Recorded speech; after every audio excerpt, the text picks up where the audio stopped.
So, can you hear me? Yeah. So, look, first of all, let me now say that concepts of post-colonial and colonial and global south and north have lost all analytical value.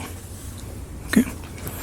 First of all, we must not underestimate the fact that democracy, liberal democracy, is not part of the West's history. Okay? It's part of the Anglo world's history. I mean, count how many years France was a democracy in the 19th century. Do you know when Switzerland got universal suffrage? When did the United States get universal suffrage? 1961, 62, right? Okay. So, first of all, this idea, right, that we have convinced ourselves that we are there's something sui generis about us of course, I mean, in a colloquial, we understand the sense in which we are post-colonial. But when it comes to understanding these matters, this is the way in which the West more insidiously writes your history, and we are all collaborating in it. Liberal democracy is a hard-won, fleeting achievement, fragile in most contexts, right? I mean, you read Mark Metzower's Europe, the Dark Continent. I mean, the nice play on the word dark continent. It was not clear till 1945 that your liberal democracy was winning. You know, it's a particular geopolitical, right? So, first of all, let us start owning the history of liberal democracy, right? Not give it to the West and say we are somehow in some senses different. Because again, that's the hole we go down when we go down, Indian political theory. This is as Indian as anything, right? Then the question to ask, and that comes to actually the caste question in a different way, is in all societies, right? What is the core of liberalism? Let's also get down to the philosophical basics in some way, right? We can give a high theory of liberalism, right? Professionally, I love articulating that. I will die on the hill of defending liberalism. But in political terms, all societies, citizens raise basic legitimation demands all the time. They will ask of any practice from caste to class, why does this practice persist? Why do we do things this way, right? Patriarchy, economic arrangements, right? The question, the core of liberal democracy, right, is when these questions are asked, you don't resort to coercion justified by a normative theory that you can't justify to the person asking that question, right? Here's the truth about when people say liberal democracy has no cultural roots in India, all of that stuff. Every single one of us, there isn't a person in history, probably, maybe, a little bit exaggerated, but who at some point has not used an argument of the following sort. Don't impose something on me because I don't agree with it, right? Minorities invoke it against majorities. Majorities invoke it against colonial powers, right? Right? Parents and children sometimes invoke it against parents. I mean, there are all kinds of contexts in which we expect a basic form of respect be expressed to us, right? By recognizing our agency and not simply saying, sorry, what you say doesn't count, we impose this on you. All of us have had this experience phenomenologically somewhere, right? All that liberal democracy requires is a generalization of that courtesy to everybody, right? So if we are asking decolonization in the name of freedom, when then somebody asks freedom internally, you don't, right? Suppress them. When minorities say to majorities, don't impose X on us, the same logic applies all the way down. Don't impose it on individuals, right? So, the basis of liberal democracy, I just find this debate extraordinarily perplexing. Is it Indian? It actually speaks to something profound, phenomenologically profound in almost all human beings. The question is, how can you build up and draw out on it then get obsessed with is it Western or is it in sense Indian, right? And as I institutions, I mean, look, one of the things, and this comes to the electoral question. So I edited 2 books on India's public institutions, and, one of the big questions when thinking about institutions is, are institutions endogenous or exogenous, right? Now, the left will claim, Marxists will claim, that institutions are endogenous to social power structures. That's basically what institutions are, right? The liberal view always was that institutions have, in a sense, independent causative power. So when somebody says, good institutions will produce development, right? The claim is that institutions themselves, or even constitutions, have independent generative power, right? Now, one of the things that we have learned is, even if you don't buy the Marxist analysis that institutions are simply reflections of social forces, even if you think that institutions can structure, modify those social forces, the fact of the matter is that institutions do need some form of social power behind them to be effective. Otherwise, what are they? They're just pieces of paper. We can design any perfect institution we want. We can write any perfect constitution we want. 98% of constitutions written completely collapse and fail. Right? So what kind of power could they have behind them? Right? And that's where the party system actually does become important.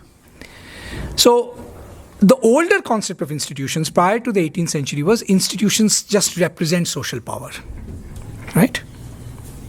Their social power is formally represented in the institutions. There's the landlords who are in the upper house, there's, the church. These are actual forms of social power.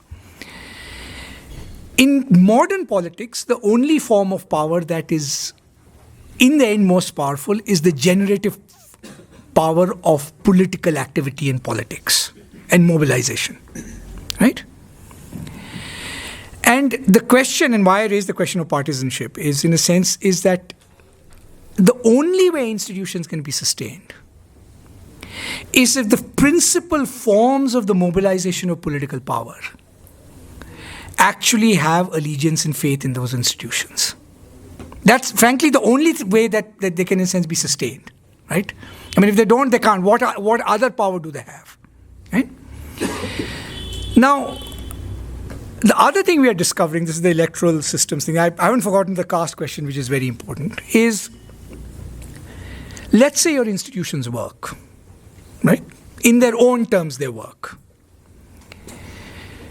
One of the remarkable things about this movement is, so, when we used to study comparative politics 35, 40 years ago, there was a lot of optimism about constitutional engineering, right? Even now, a lot of reform debates are about constitution. Suppose we had a proportional representation system. Suppose we tweaked this law. Suppose we gave the speaker more powers. There's a whole range of things we can do, right? And some of them work up to a point, right? But one of the things we are finding is that institutions, including electoral system, which is not an institution, but it's a kind of practice of some kind, they actually radically underdetermine outcomes.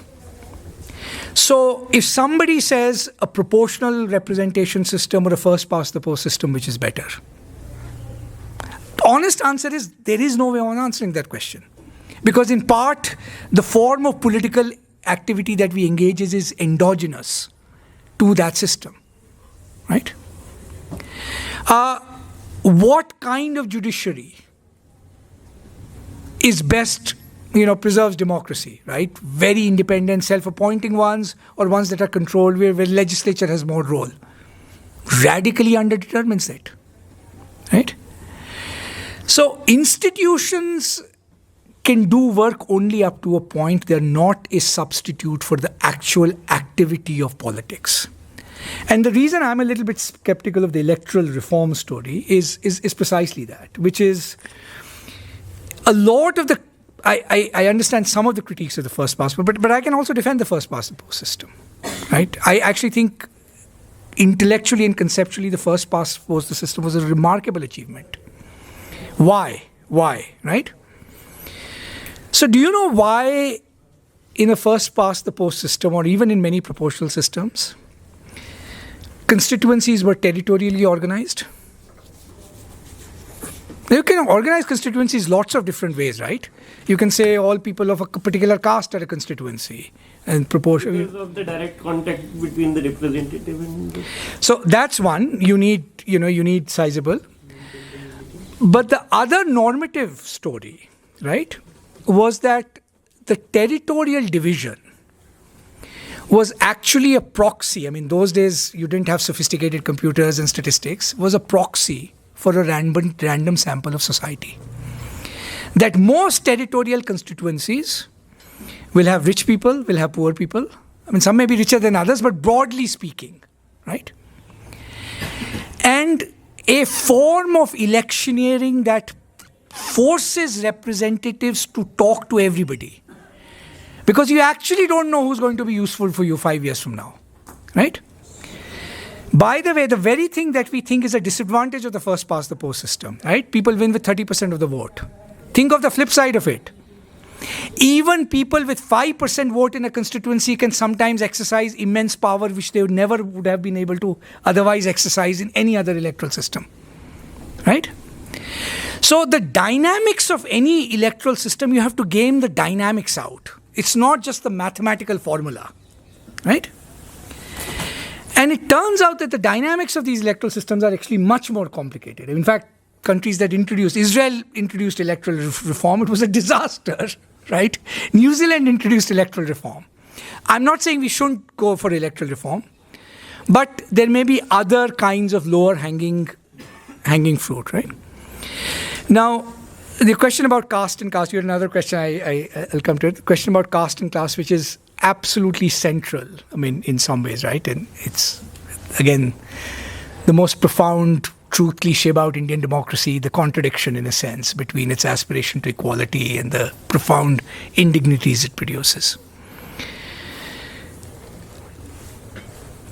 We are practically, this is one way in which India is sui generis, which is one of the few countries in the world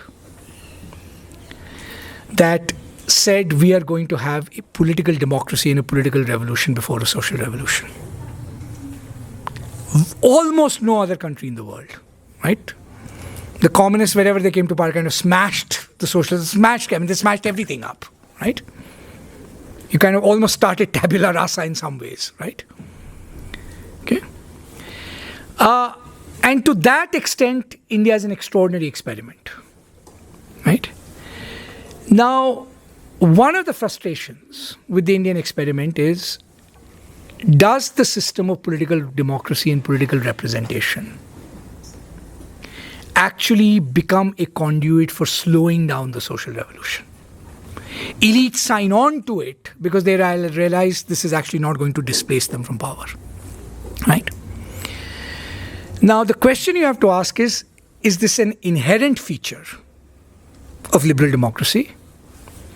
Or is it a product of contingent political choices we made? We meaning all the political actors involved, right? Okay. Now, when you look at the caste and class story, right? I mean, Baba Sahib Ambedkar's broad story, I think one of the biggest tragedies of modern India is the one thing which he understood absolutely clearly, right? Is you need to reallocate the sinews of power for this system to be dismantled. Modern democracy is about creating common forms of citizenship. Then how can you create structures of representation where you say, look, particular communities will have a veto over particular issues, non-territorial federalism, something like that, right? Right? You can't have that because if we have citizenship in common and laws are being enforced in the name of the state, then all of us collectively have the right to ask whether those laws are just or unjust, right? So it militates against the idea of common citizenship, right? what's the equilibrium solution to this problem? Right? It's not a problem that can be solved within the terms of representation. In fact, you have to bootstrap it. You might say, well, let's do it democratically through a representative process. Well, but we are actually arguing over what is a fair representative process to begin with, right? The terms of fair representation can't be settled by a fair representative process itself, right? So within the terms of democratic theory, there was no answer to this question. Okay? Now, but there is another kind of answer to this question, which was the traditional liberal democratic answer to this question, which we ruled out right from the start. So if you look at the kind of democracy I was talking about, Madisonian standard liberal democracy, the argument works on there not being any permanent majorities and minorities. Majority and minority is a strictly provisional, contingent political formation that changes not just every 5 years, could change even every 2 days if you have enough mobilizing power, right? The minute majority and minority is defined in terms of identities needing representation, you cannot solve that conundrum. Okay? So you're stuck with this, that the only solution that liberal democracy knows, which is in a sense individualization, individuate the voter, right? Right? Is ruled out from the start. No, it's not acceptable to kind of anybody. I mean, briefly it was to people like Lala Lajpat Rai, but that is actually the logic.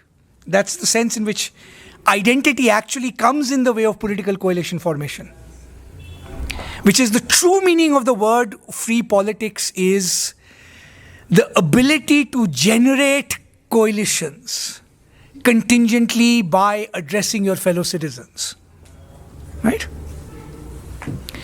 Now, in a sense, partition was one response to that failure, right? We were just kind of fed up. We can't solve this problem. Okay, maybe if there is a kind of, one community has a state they can call their own homeless state, it gives psychological protection of some kind. But of course, the problem then gets reproduced. The structure of the problem gets reproduced, right? So that's one way in which it arises internally to democracy. The second way in which it arises internally to democracy is all democracies, nation states have to tell a story about their past. What is it that makes us a community of fate, right? Which is why history has been, this department has been so central, right, to debates, right? Now that's where I'll be very candid with you. I think Jawaharlal Nehru was an exception, Gandhi was an exception to this. But everybody else practically goofed up on this, including our tribe of academic historians. How did we goof up?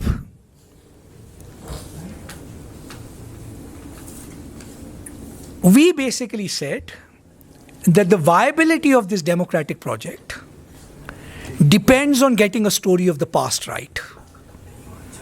Right? So if you can say this is a shared story of syncretism, Ganga Jamna Tehzeeb, some, accommodation, it's right. Gandhi was very clear in seeing this. And Gandhi said, look, history is a fool's paradise. If tomorrow you discover new documents showing a deeper history of Hindu-Muslim conflict, should the future of Indian Republic depend on that? Right? Unfortunately, all sides in the debate got wedded to this project that the question is not the question of the social contract going forward, right? The question is one of what is the story we tell of this Indian identity, right? So the left and right were arguing on the same terrain. The left, I'm using it loosely, was basically saying if we can show this story to be a story of accommodation, or something like that, it kind of strengthens the case for modern India. The right says if we show this story to be a conflict, right? And that's part. Now, again, this is a fool's paradise, right? You cannot, I mean, it's remarkable how rare that position was in Indian politics or in Indian academia, where somebody would say, let's for a moment stipulate, maybe it's true, right, that some Muslim rulers are pressed into, let's for a moment stipulate it, right? This is a historical question. It should have zero bearing on what our social contract going forward is. So you interpolated a politics that is entirely both left and right constituted by the question of getting this historical narrative right. And at some point that was going to snap. I mean, the left narrative was on very fragile foundations historiographically. I'm not saying the right one is the correct one. But it's, I mean, you know, history is messy, right? Right? So the question, and that goes back to the question of identity again in some ways, that you ended up saying that the fate of this democracy turns on getting a narrative of this shared community of fate correct. And we are still playing out that argument. I mean, one of the things that's frustrating about Indian politics right now, we are actually playing out the 1930s literally again. The debate over representation. What does the BJP say? BJP basically says, look, minorities ko veto de diya tha Congress ne. We'll take away the veto. I mean, it's basically about that representation story, right? Why do we need this? And it's about telling this history story, which is exactly the issue in the 1930s, right? So where do you go out of this, right? I mean, if that's the innocent, right? Which is, so long as those identities remain the organizing principle of politics, you cannot get out of this conundrum. You will keep falling into the same trap, in a sense, over and over and over again. And you know, we do it in the most subtle forms. I mean, you know, in fact, well-meaning ones are more. So these days, if you go to a music concert, you see a piece of art, right? The first criticism of that art is, Reva, this is such a example of syncretism, hybridity. I mean criticism as in like the practice of critique, right? Not as in bad, right? Just because it has the confluence of two things that makes it better, right? Or something like that, right? Now, at one level, that's perfectly understandable in a context where you have a political party that is willing to deny the existence and, in a sense, space even for languages, cultures, all of that stuff, right? So you want to make this gesture. Look, I mean, you know, this is constituted by, right? But at another level, it's falling into the same trap, right? Which is, though identities are better than one, if it's a mixture of two, it's better than one.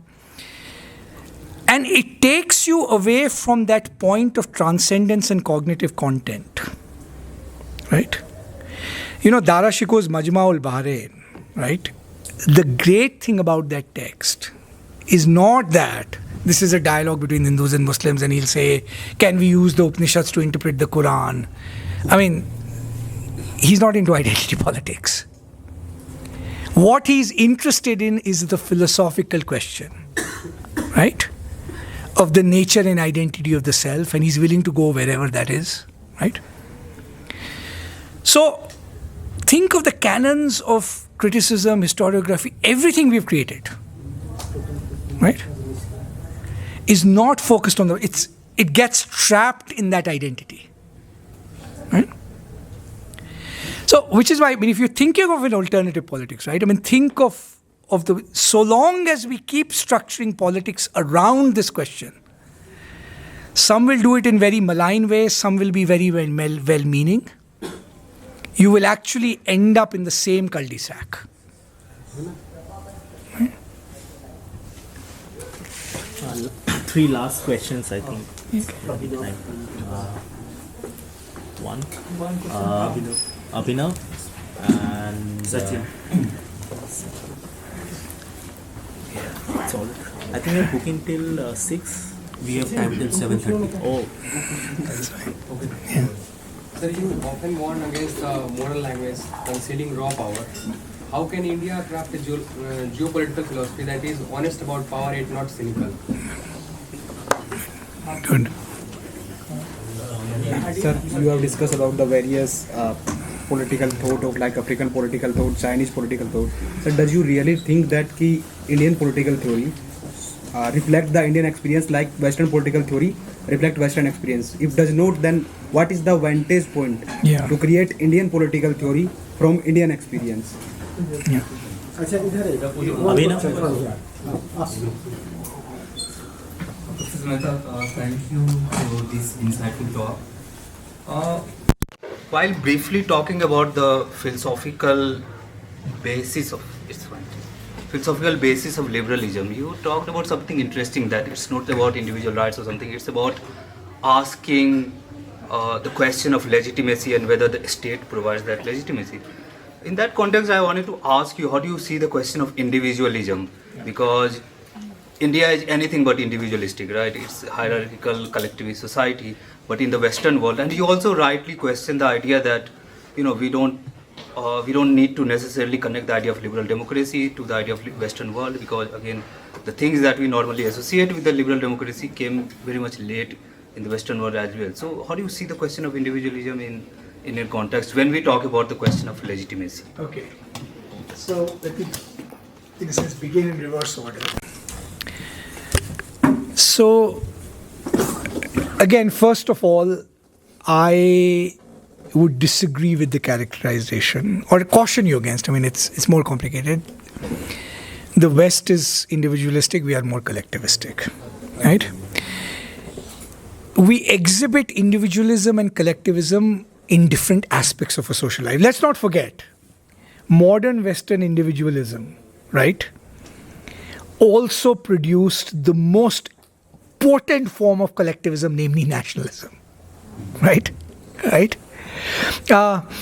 And I mean, there is a kind of old debate going back, which is in some senses, right? The ontological unit that, in a sense, matters for political responsibility, right, is always the individual. Even in the doctrine of karma, nobody can substitute for the individual's karma. You can, in a sense, I mean, Max Weber was the first to notice it, actually.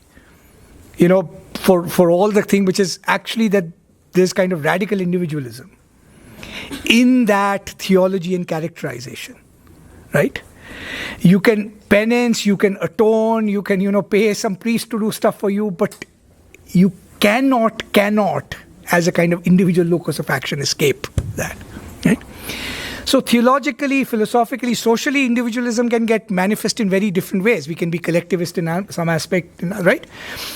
And a lot of the individualism that we see in the West, right, is in a sense a product of economic development and institutionalization. I mean, markets, of course, create a certain kind of individualism because they open up possibilities that non-market societies do not have, of mobility, of, all kinds of things.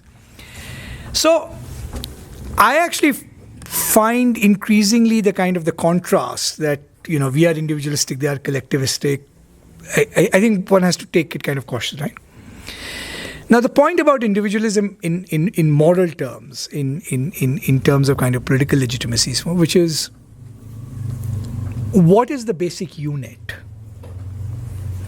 of agency to whom you owe respect, right?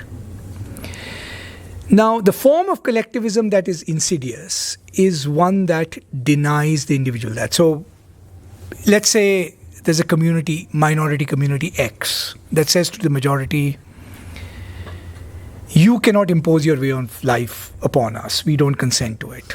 Perfectly legitimate argument.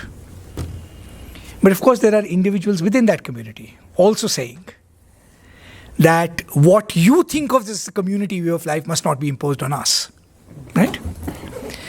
Now, at that point, if you say, actually, the mere fact that this is community, this is benchmarked to community, you're actually denying that individual the respect that's due to them. Right?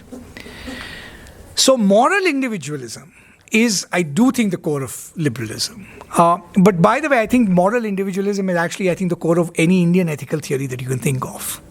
Actually, because the locus of responsibility, right? I mean, even from the locus, if somebody sins, it's an individual sin, right? The punishments will be graded by hierarchy and stuff, right? So the locus of agency, respect, and responsibility is the individual, right? I mean, that's the and the basic courtesy is, what does it mean to treat an individual with respect? It is to, in a sense, make them the object of reasons. We are going to give reasons. Let's talk it out, in some senses, in that dialogic process, right? And I think in most societies, this is varied up and down. I mean, it's not been given. It's not fixed in the West. Right? So to me, I do think moral individualism is actually important if you're thinking about freedom in a sense at all.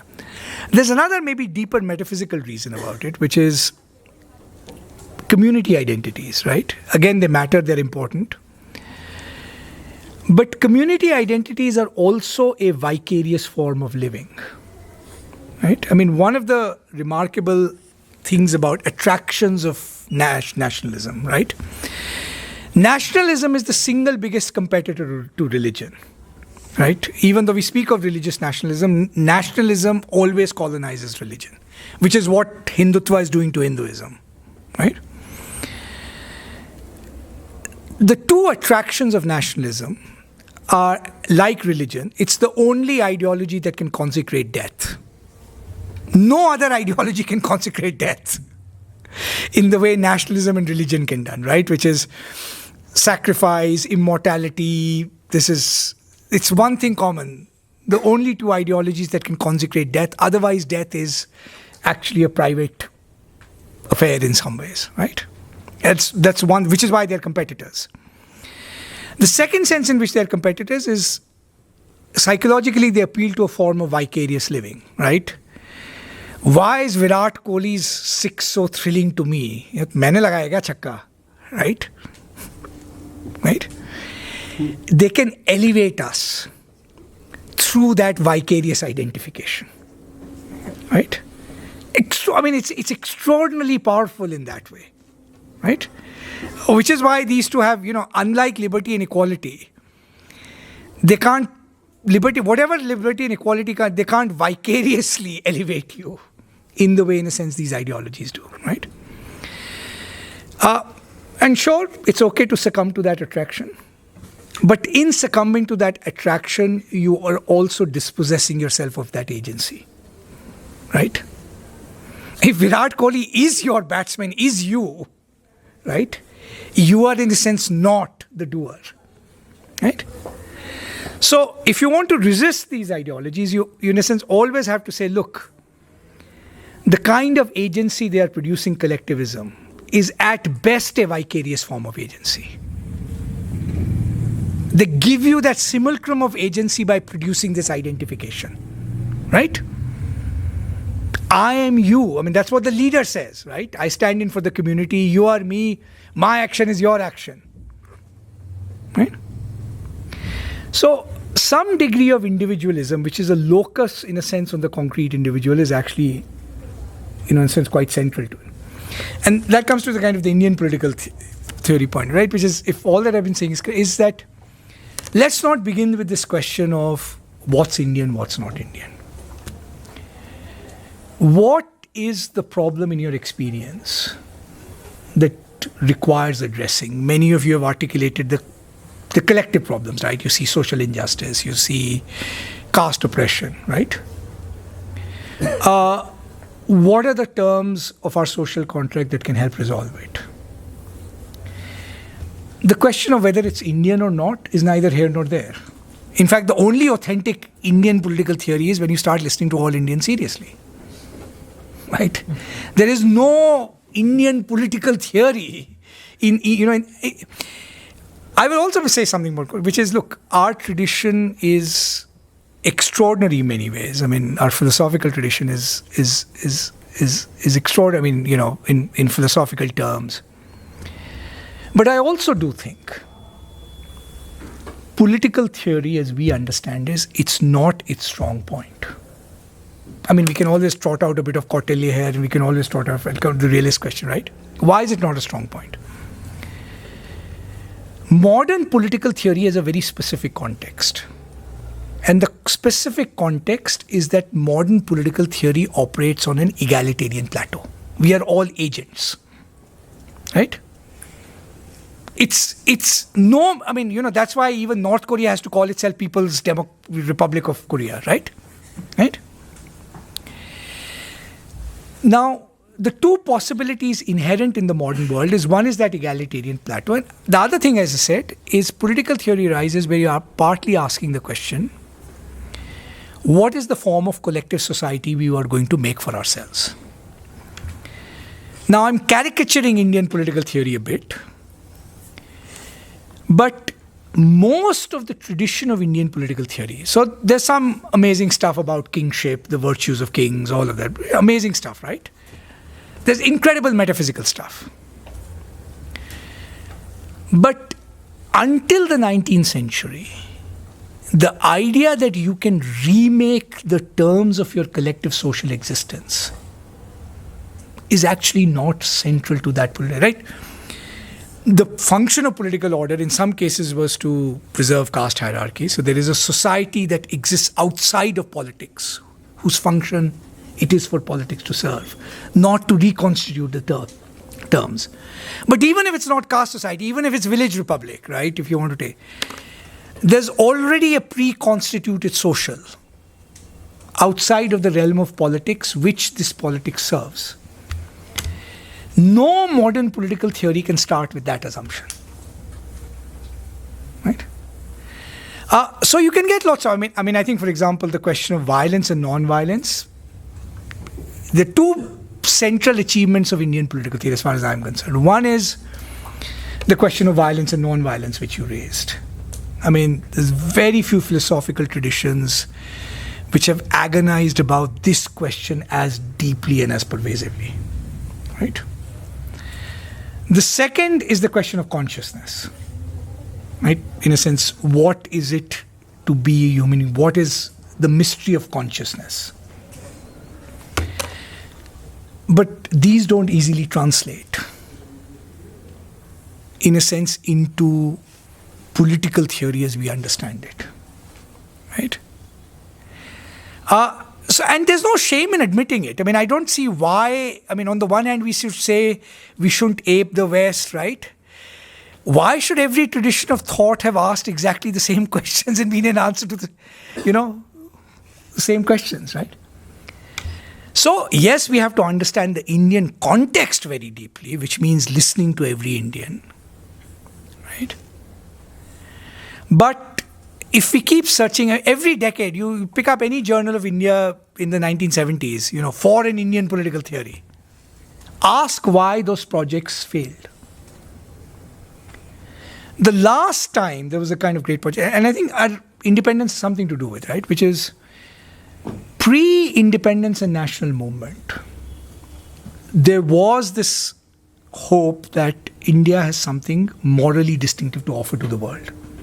Anybody who talked about Indian political theory pre-1947 did not talk about parochial Indian political theory, right?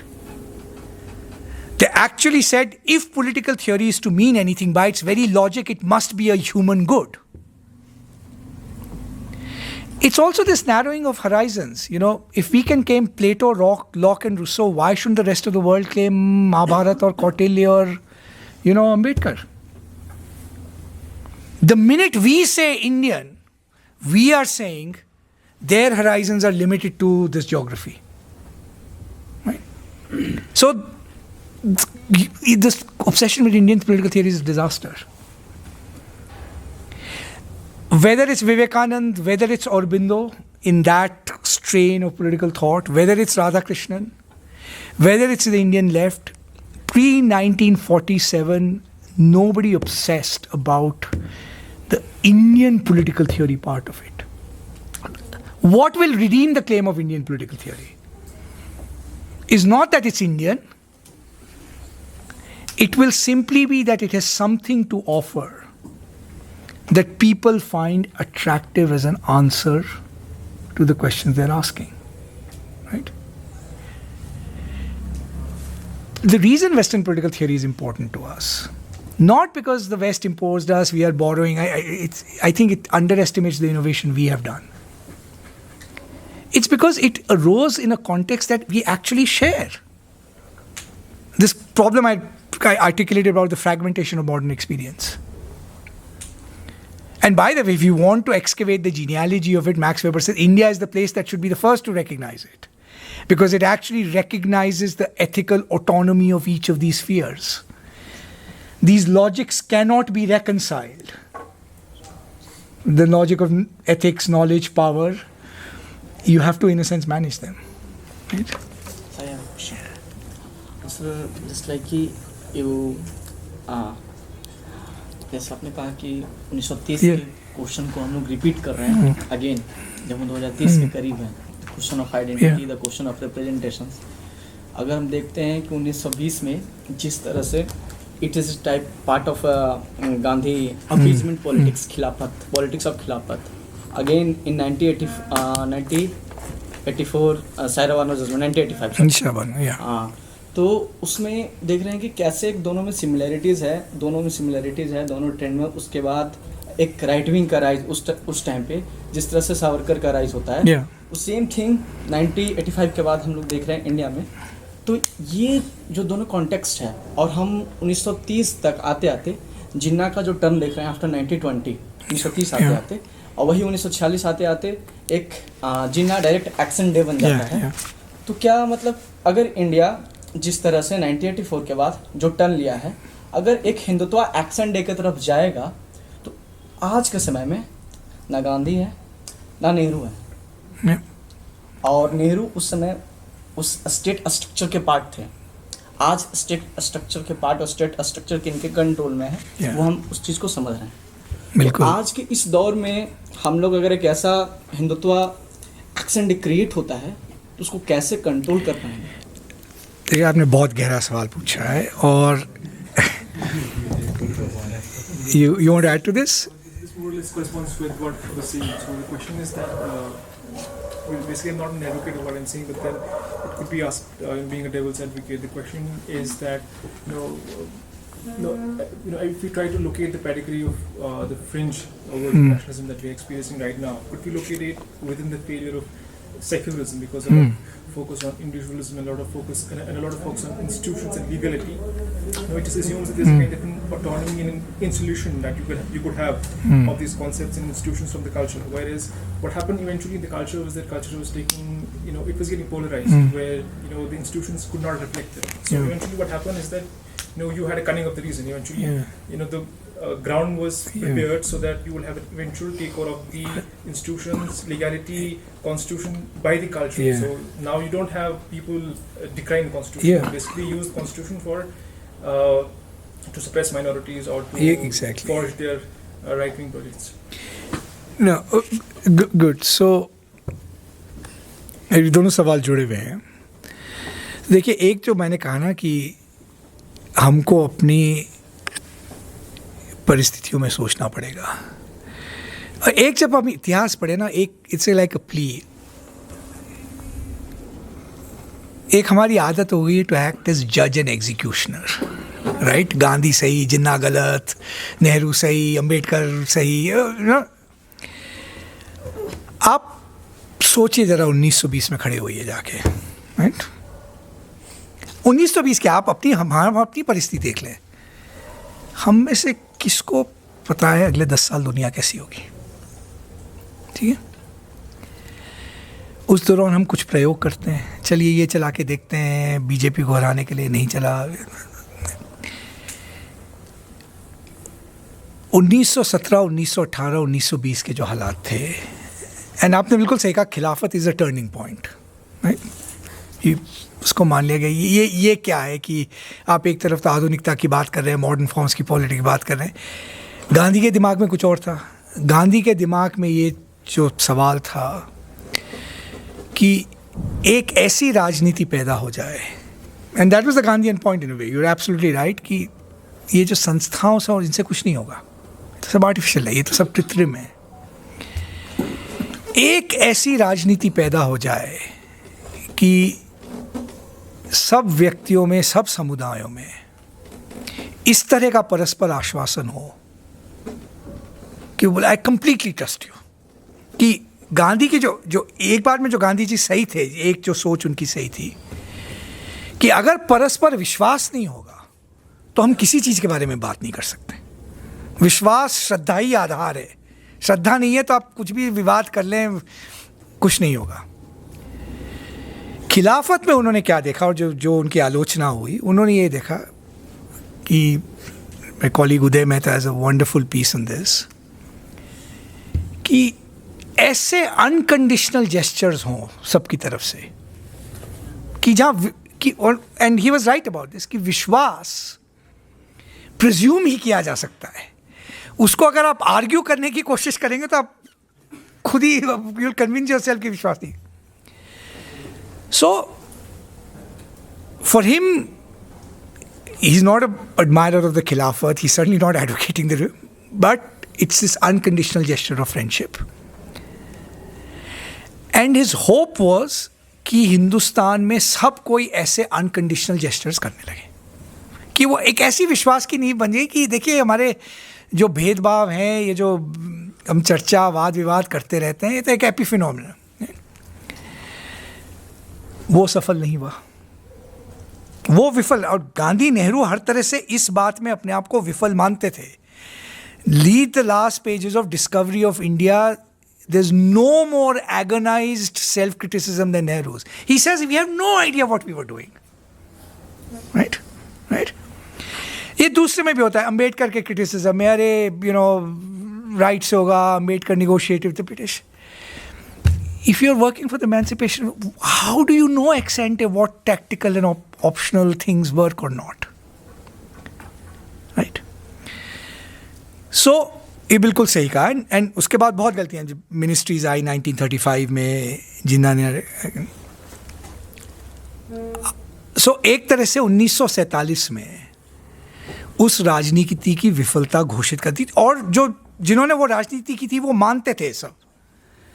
जो फर्क है आज में और उनमें और आज के लेफ्टिस्ट सेक्युलरिज्म में, गांधी और नेहरू ने 1947 को फेलियर माना, ये हमारी एक फेलियर से शुरुआत हुई है। अब उस फेलियर के दायरे में, उस हार के दायरे में, और इतनी गहरी हार थी, आज भी हम उससे उभरे नहीं हैं। 1947 के पहले जो इंडियन पॉलिटिकल थ्योरी की सोच थी ना, वो मान के चलती थी the strategic unity of the सब कॉन्टिनेंट। हमारी जो इंटरनेशनल रिलेशंस की प्रॉब्लम है, 47 के पहले सोचा नहीं है कि if you have 4 small countries surrounding you, बड़े पावर्स का क्या दखल होगा। Strategic unity of the subcontinent was absolutely axiomatic, right. So अब हम इंटरनेशनल सिस्टम में जो सॉवरेनिटी पे पोजीशंस लेते हैं, डू द काउंटर फैक्चुअल। अगर सपोज इन 1947 मिराक्युलसली, होना नहीं था, but suppose we didn't have the kind of concerns we have with our neighbours, ये वो, हमारी कुछ आवाज़ ही कुछ और होती है इंटरनेशनल सिस्टम में, राइट। हमको जो सॉवरेनिटी प्रोटेक्शन, ये जो बैरियर्स खड़े करना, ये सब, वो बहुत गहरा सदमा था। और उस गहरे का सदमा हमने ये दिया कि चलिए आगे बढ़ते हैं। And 47 was a compromise in a modus vivendi, coming to your answer institution, right, कि एक बेसिक लिबरल कॉन्स्टिट्यूशनल ढांचा बनाते हैं, some compromises at the edges, but a few things were taken off the table, like communal representation was taken off the table, right? Not because they wasn't concerned about minorities, but partly because it was understood what, वही तो हम करना चाह रहे थे 100 साल से यहाँ पे पहुँच गए, right? Now, post 47 is exactly the process जो आपने लिखा। I mean, most of our life we were the most severe critics of Congress. And again, a little bit of historical imagination. You've come out of the horrendous partition of violence. Your state is completely bankrupt. You're facing famines every 3 years. And Nehru's first impulse is to say, let's throw cold water on this problem. एक modus vivendi है. हमारे objectives clear हैं. Constitution में objectives clear हैं.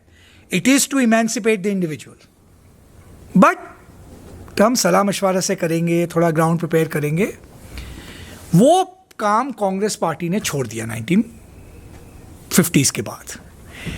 It in a sense froze that status quo. So Shah Bano. I mean, look, 80s में जो Congress party ने secularism के साथ किया वो किसी भी प्रिंसिपल में नहीं जस्टिफाई कर सकते. Congress party never defended freedom of expression. It took a regressive stance on Shah Bano. There were better ways of, in a sense, handling it, handling the substance of it, handling the politics of it, right? So एक वो जो construction बन गया जो BJP का था, which got widespread acceptance कि भाई ये तो appeasement की राजनीति है. Now, the critique of that view is that appeasement की इस sense में नहीं है because minorities got the worst of both worlds. Symbolically आपने ये सब structures बना दिए to create these structures and complete failure of political nerve. 400 seat हैं फिर भी बिहार में एक छोटा सा agitation होता है, right? 1983 Sikh riots, you lost credibility. वो सब narrative बिल्कुल सही था. Not just that, I will go when I talk about history.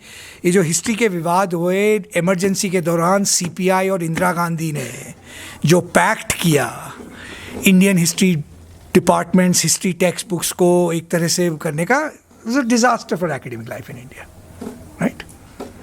और left भी काफ़ी complicit थी उस pact में. We were quite happy with it, right?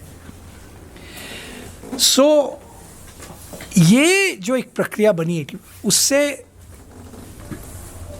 Congress party के प्रति सब उसको शक्की बात. और ट्रेजेडी कांग्रेस पार्टी ये किसी को नहीं रहा विश्वास कांग्रेस पार्टी में. मुसलमानों को नहीं रहा विश्वास, हिंदुओं को विश्वास नहीं रहा. I mean, Congress is disaster in North India was partly because nobody trusted Congress, right? And how a political party could put itself in that. So absolutely, there's no question. The demise of Indian secularism was an internal demise of what the Congress party did repeatedly, particularly after the 1970s and 80s. But the question then is, where do you go from there? And BJP ने बहुत होशियारी से ये किया. It mobilized both the liberal critique, right? The idea that the BJP could position itself as more progressive on gender. We can laugh, but you सोचिए, what does it even make that possible? Right? Right? So the BJP positions both the liberal critique of the Congress, right? Took all the liberal critiques of the Congress. But the fact of the matter is that its response to it was a politics of even bad faith. तो मान लीजिए आप, चलिए मान लीजिए, नहीं मतलब लेकर मान लीजिए कि तुष्टीकरण की राजनीति थी, आप उसके खिलाफ हैं, तो उस तुष्टीकरण की राजनीति का समाधान क्या होगा कि आप नई मेजॉरिटेरियन पहचान की राजनीति की तरफ चले जाएं, right? If the BJP is upset that the Congress did not allow satanic verses to be circulated, come on, let's have a charter of individual freedom, right? Let's revise IPC 295 if need be. I mean, if you want to if that's your good faith argument, right? So BJP के लिए वो सब pretext बन गए, बहाना थे. There's a difference between a cause and a pretext, right? And unfortunately, Congress party still hasn't understood the lesson. Even today, Congress does not have an articulated position on all of these thorny issues. या तो status quo है या कोई judge कहीं से कुछ कर, absolutely extraordinary, right? So, given that politics, and why the point about parties, ultimately politics is about entrusting a group with authority to govern us for 5 years. That's the core of politics. The left and center never recovered from that. Right? आज भी नहीं है वो courage of conviction. इतना सब, when they have nothing to lose, it cannot. What does Congress party do in Punjab? It introduce another blasphemy law. Right? अब कहाँ पे वो party freedom of expression defend कर पाएगी बीजेपी के खिलाफ, राइट? सो बीजेपी ने सिर्फ ये कहा कि देखो ये तुष्टीकरण की पहचान की राजनीति थी तुष्टीकरण के नाम पे, अब हम मेजॉरिटी के नाम पे करेंगे. So you have to hold their feet to this liberal fire, accept their critique. उस क्रिटिक में दम था. I mean for those of us who kind of grew up 1990s, it's hard to imagine the shock of the 1980s, where on every single dimension Congress party absolutely decimated Indian secularism. I mean, it's too a simple thing. Agar 1983 Sikh riots, 5 years the justice system had been allowed to work as a functioning justice system, the effect it would have had on Indian politics, right? एक वो तय हो जाता भाई कि rights जो होती है, it's a threshold that is broadly speaking neutrally adjudicated by courts, by, right? 83 के बाद that argument, Congress still cannot stand on that ground. 30 years they protect it, right? So when I say the good news in this, and this is the point about how deeply rooted in this, is I don't think, I mean, right now it feels like the 1930s. And once the top leadership normalizes certain kinds of prejudice and communal behavior, it becomes the norm, right? But the story of the implosion was not कि हमारे norms अच्छे थे और फिर अब हम बिगड़ गए हैं. The story of the implosion is the self-implosion of the political party that was supposed to be the bearer of those norms. Even now, and you're seeing this world over, by the way, right? That you can have a lot of Trump voters voting for Zohran Mamdani, right? Because we accept the critique, he seems to be doing something about it, right? So wo possibility hai. I won't take it for granted that this is like, there's something so fundamentally illiberal. That illiberality is mobilized in this context, right? And yeah, I mean, I think the BJP, it was very difficult often to have an honest conversation about this. Let's just start at first principles. And if you are critiquing something in good faith, then we'll also hold you to that good faith, right?